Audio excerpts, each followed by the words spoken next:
I use a hashtag on the social media. It's called In Another Life. I consider I had 3 lives so far. Because at 26 I was the executive director of the largest NGO in Romania, and I was raising like $2 million for a project on democracy. I lived very intense at that point. We were doing election monitoring, and that was a lot of pressure. And we were doing this like 2 times a year because politics changes a lot in Romania, so we had a lot of work to do. Then I had kids. I have twins, and then completely changed my life.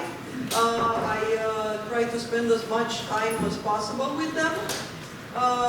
And that was like really a simple life, to say, not complicated, just taking care of the kids and just doing some NGO work. And then I discovered robotics. And I discovered it actually by working in somehow around my field. I went to a debate regarding the impact of technology on vulnerable groups. My background, among other things, it's also vulnerable groups.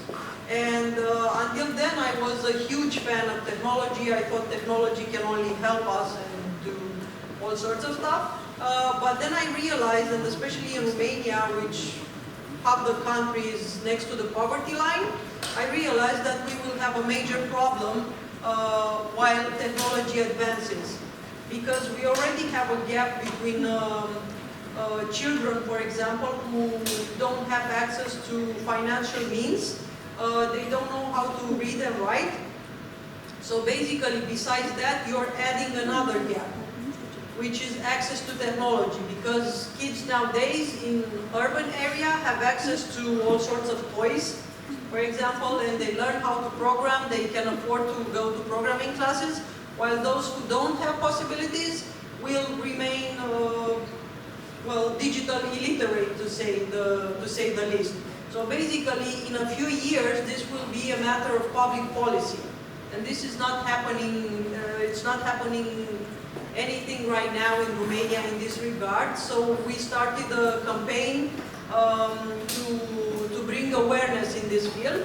And while working on this, I started organizing the European Robotics Week in Romania, and I started looking into robotics, and I realized I loved it. I understood most of the things that I read about.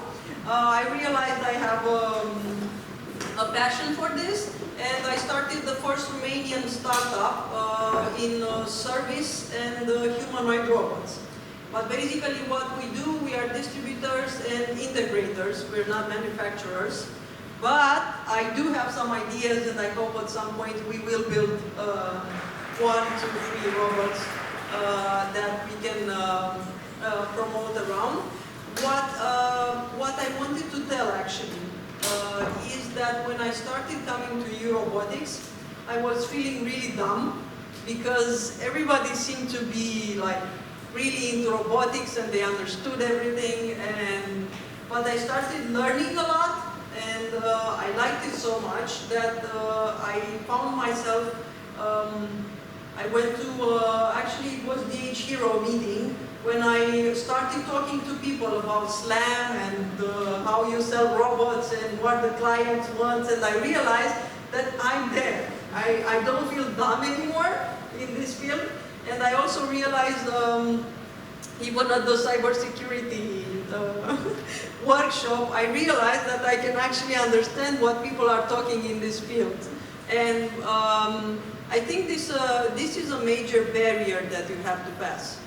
Because you're entering a new field. If you are entering a new field, it's like you feel you're really dumb and you don't understand anything, but you need to like pressure there. And that's why I think we need to encourage others, because we need to tell them this. It's not something you recognize publicly. I do it, but other people don't.